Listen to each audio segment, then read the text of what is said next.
नमस्ते। आज हम हिंदी कुमार भारती नवीं कक्षा इस पुस्तक से पाठ 2 ताई,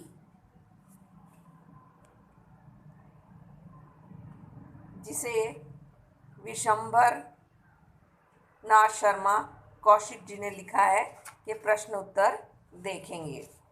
ठीक है, तो प्रश्न उत्तर ऐसे हैं।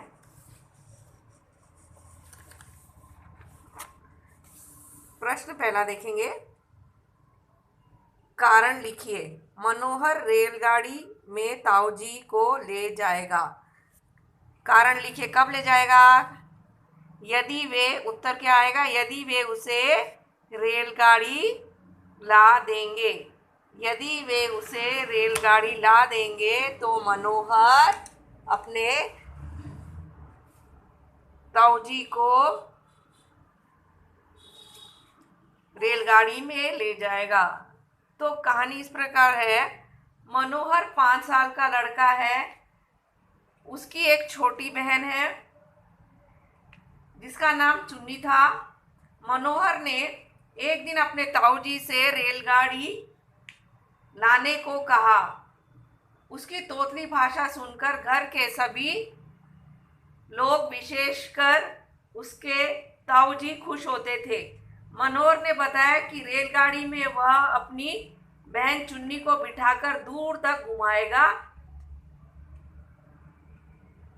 उसने अपने ताऊजी को बताया कि वह अपनी रेलगाड़ी में बाबूजी को नहीं बिठाएगा, क्योंकि वे उसे रेलगाड़ी खरीदकर नहीं देते। 5 वर्ष के उस लड़के ने कहा कि यदि ताऊजी उसे रेलगाड़ी ला देंगे तो वह उन्हें अपनी रेलगाड़ी में बिठाएगा। वह रेलगाड़ी में अपनी ताई को बिठाने से इनकार करता है क्योंकि वह उसे प्यार नहीं करती। तो आपका सिर्फ उत्तर क्या रहेगा? मनोहर रेलगाड़ी में ताऊजी को ले जाएगा यदि वे उसे रेलगाड़ी ला देंगे।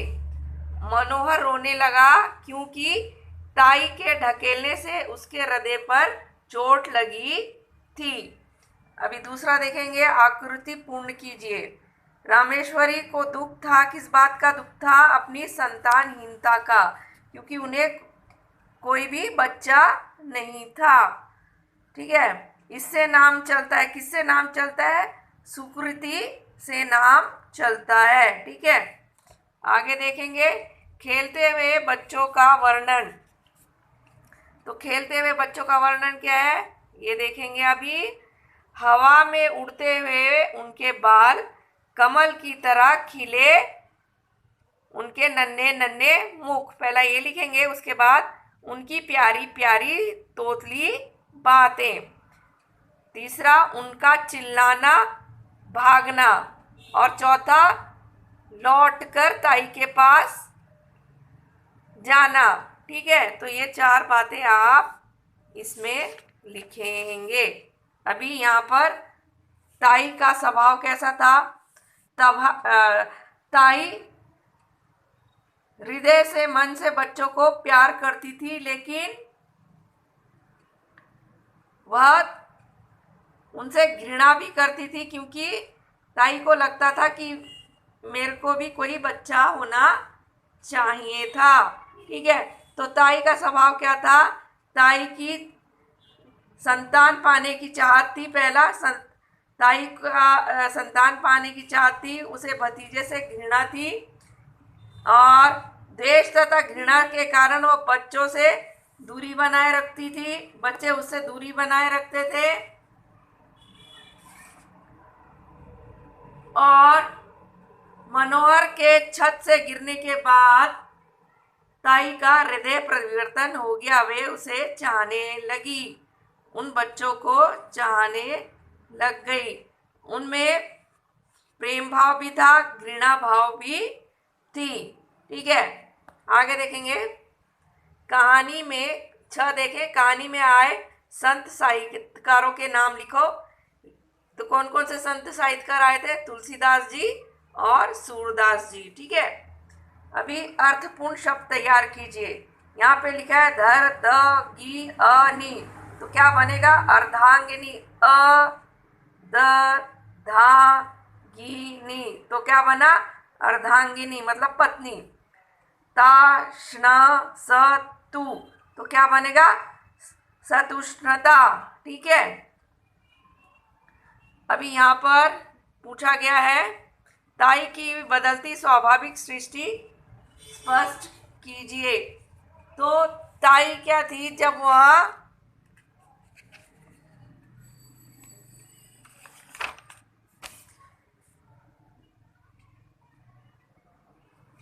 रामेश्वरी राम जी दास की पत्नी है और उनको कोई संतान नहीं है। उनका मन हमेशा अपनी संतान को पाने के लिए, अर्थात उन्हें संतान की बहुत इच्छा थी कि मुझे भी कोई संतान हो। पति रामदास जी अपने भाई के बच्चों को बहुत प्यार करते थे।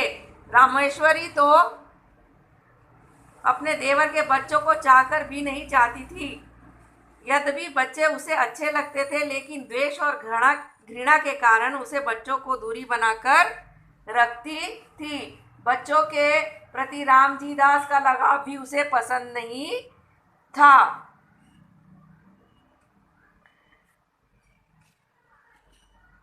एक दिन जब मनोहर छत की मुंडेर से गिर रहा था, तो एक बार तो उसके मन में आया कि अच्छा ही हो कि वह गिर जाए।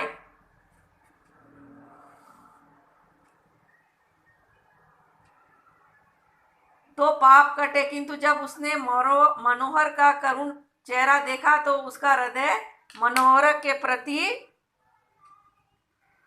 करुणा से भर गया। वह मनोहर को बचाने के लिए दौड़ पड़ी और वह मनोहर तक पहुंच पाती है इससे पहले ही मनोहर नीचे गिर जाता है। इस हादसे से रामेश्वरी का हृदय में परिवर्तन हुआ, अर्थात रामेश्वरी को ऐसा प्रभाव हुआ कि वह उस हादसे को देखकर स्वयं नीचे बेहोश होकर गिर गई और वह मनोहर बेहोशी में भी वह कहने लगी, मेरे मनोहर को बचा लो। कभी वह कहती, बेटा मनोहर, मैंने तुझे नहीं बचाया, मैं चाहती तो बचाती थी, देर कर दी। इसी प्रकार के विलाप वह करती रहती थी। मनोहर की टांग उखड़ गई थी, टांग बिठा दी, वह अपनी असली हालत पर आ गया। जब रामेश्वरी को बुखार कम हुआ तो मनोहर रामेश्वरी के पास लाया गया। रामेश्वरी ने उसे बड़े प्यार से हृदय से लगाया। आंखों से आंसुओं की झड़ी बहने लगी। अब वह मनोहर और उसकी बहन चुन्नी से द्वेष नहीं करती और वह मनोहर तो अब उनका प्राणाधार हो गया। उसके बिना उन्हें एक क्षण भी कल नहीं पड़ती। अभी आगे देखेंगे।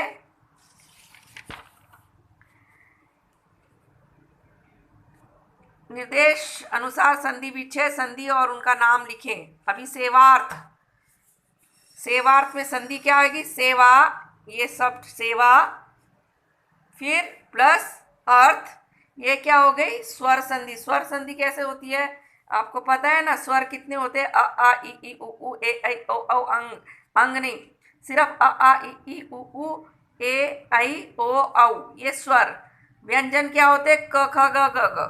ठीक है। और ये विसर्ग क्या होते हैं? आहा। ठीक है, अंग आहा।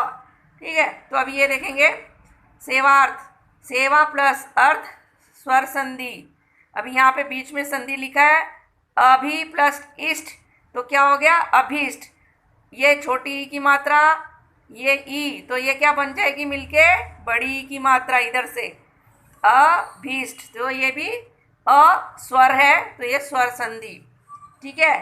अभी नव प्लस उड़ा, तो व और उ आया तो वो हो जाएगा नवोड़ा। ठीक है, तो ये भी स्वर। उ आया ना ये, तो ये स्वर संधि। ठीक है। ब्रह्म ऋषि, ब्रह्म प्लस ऋषि, र ये स्वर है, ठीक है। तो ये स्वर संधि। दंत प्लस ओष्ठ, तो क्या बन गया? दंतोष्ठ।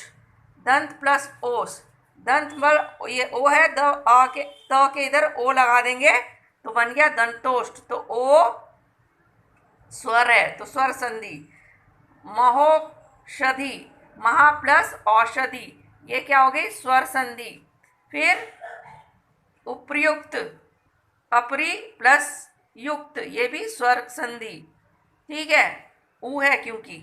अभी अनु प्लस इति, अन्विति, ये क्या है? स्वर संधि। अभी वाक प्लस जाल, वकजाल, क में हलंत है ऐसे नीचे तो वो ग हो जाएगा। ये क्या हो गया? व्यंजन संधि। ज क्या है? व्यंजन है। सन्मति, सन्मति न है, न है तो वो त बन जाएगा। त में हलंत, नीचे डैश। सत प्लस मति, ये क्या है? व्यंजन संधि। अभी है निर्विघ्न, निहि प्लस विघ्न, ये क्या हो गया? विसर्ग संधि। विसर्ग है ना ये, डॉट, ठीक है। दुष्चक्र, दु प्लस चक्र, विसर्ग संधि। निहि प्लस संतान, निसंतान, विसर्ग संधि। दुष्प्रकृति मतलब दु प्लस प्रकृति इसी को दुष्प्रकृति, विसर्ग संधि। चतुष्पाद, चतु प्लस पाद, विसर्ग संधि। समझ में आया? अभी आप देखेंगे आगे परिच्छेद पढ़कर उसमें आए शब्दों के लिंग एवं वचन बदले। लिंग पता है ना, लड़का का क्या हो जाएगा? लड़की। मित्र का सहेली, शेर का शेरनी। और वचन क्या हो गया? एक वचन, बहुवचन। लड़का लड़के, बिजलियां बिजली, आँखों आँख, आँखें आँख, ठीक है। तो इस प्रकार होगा। तो ये है, मैं इसका उत्तर पढ़ती हूँ, ठीक है। यहाँ लिखा ना, मैं गांव से शहर पढ़ने आता था। तो अभी इसका उत्तर देखते हैं हम।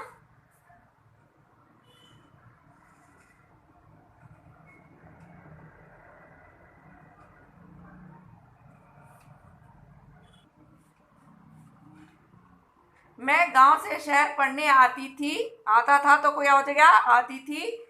गांव की मेरी एक सहेली भी थी।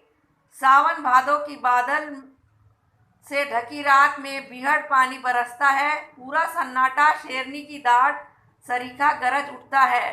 छमांग से बिजली कड़कती है। पिता बच्चे को अपनी छाती से चिपकाता है।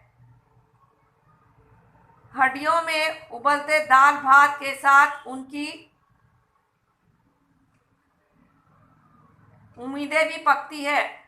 उनके श्रम पकते हैं, अंत में कभी कभी उम्मीदें भी अंत में कभी कभी पिता हांडी में चिपका मिट्टी भर बचा चावल खाता है।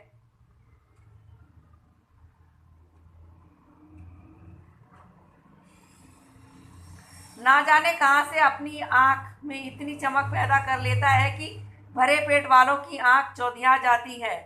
उनके त्याग और संतान की तृप्ति के पानी से उनकी साथ लहलाती है।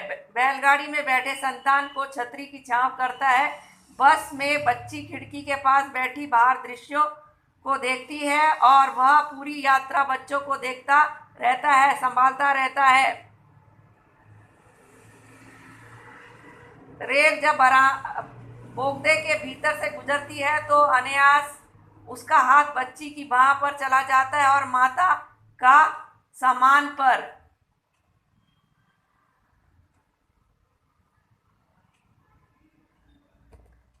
तो ये आपका पाठ था जिसके प्रश्न उत्तर किए गए। धन्यवाद।